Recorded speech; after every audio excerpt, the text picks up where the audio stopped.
he's going through his divorce right now. I guess it's settled. He has to Yeah. pay his wife $3.5 million a year in alimony, which honestly seems like a fair amount based on his total. They was married net 20 worth. plus years. Exactly. So, hey, And it is what at the it end of the is. day, like, behind every great man, there's usually a woman with him. You know what I'm saying? So honestly, when I saw that amount, everyone went crazy. I said, okay, that's fair. That's fair. He's not going to go broke over this. He's going to make hundreds of millions That's more. interest. That's interest. Yeah, exactly. That's interest. But when you heard about the brain aneurysm, during the whole divorce proceedings, which I think probably has some level of connection because, stress and everything. Did you reach out to him? Well, I didn't reach out until after the media went calm down and stuff. Okay. I texted him maybe that day. I didn't get a response. Then I text his assistant and he's doing better. I got it from her, and then we end up talking a little bit after. He said, I'm back in the gym and I'm doing I said, okay, you're all right. If he's in that gym, he's all right. Yeah, I mean, we all thought we were going to lose him. Yeah. Aneurysm is something else. You can't play with that. Yeah, I mean, T.K. Kirkland told me his brother died from that, so it's a serious thing, you know. Yeah. And then this year, Dre and Jimmy Iovine started a high school in L.A. I didn't know that. Yeah, and they also have a building at USC. Oh, I heard about that one. Music school. The high school, I didn't know nothing about it. And when you look at, I mean, Dre's accomplishments have always been through the roof, and he just continues to keep doing it. And I was watching this interview that you guys did with Kendrick Lamar, and Ice Cube said something very interesting. He said that NWA changed pop culture all over the world. He said he proved that artists can be themselves and not have this squeaky clean image and be just as successful as the artists that do have that clean image. Oh yeah, I mean, that was our style, and we happened to hit. It just. Whether it could be country, it could be whatever. Yeah. Doesn't matter. If it hit, it hits. You can't do nothing about it. That's the way it is.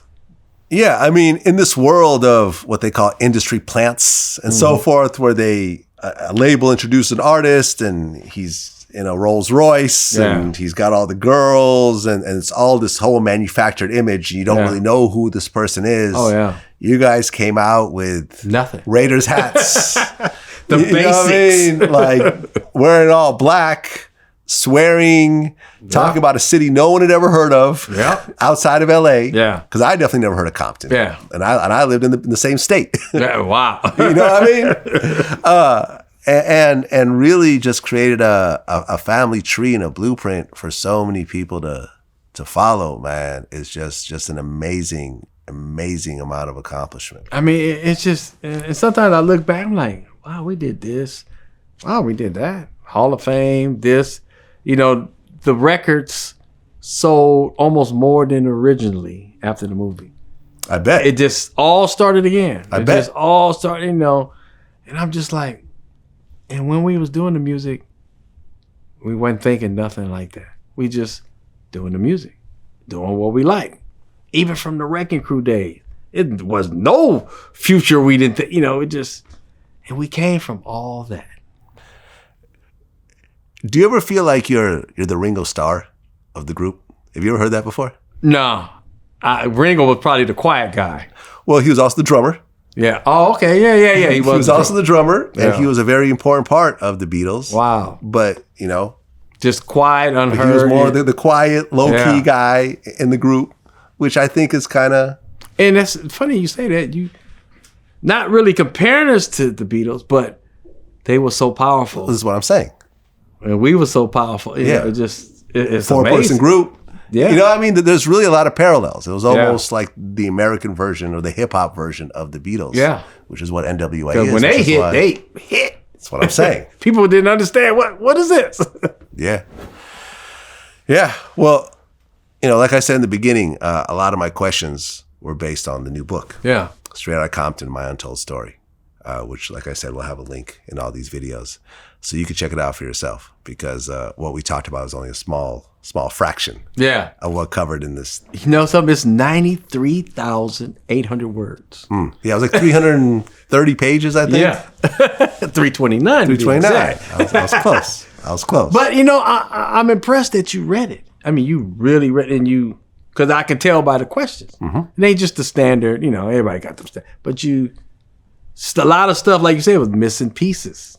Yeah. This, that. It's so much. We'd be here for 3 days talking about it. Right, because we've already done a whole interview kind of like this before. Yeah. But now it's like, Yeah. I got to actually And it's totally different from the last one. It is. It is, man. But like I've always said, man, I'm a super fan when it comes to NWA. NWA, Eazy-E in particular, I felt like changed my trajectory because although I started listening to hip hop in elementary school, at one point I got into all this trouble and I got put into a private school where none of the kids listen to hip hop. So I started listening to U2 and the Cult and, whatever the MTV groups at the time. And then, I kind of fell out of touch a little bit. Yeah. And then this kid in my chemistry class said, hey, put on these headphones. This is a new artist named Eazy-E. Wow. And I'm like, that put me back on my journey, which I'm still on today at 48 years old. Yeah.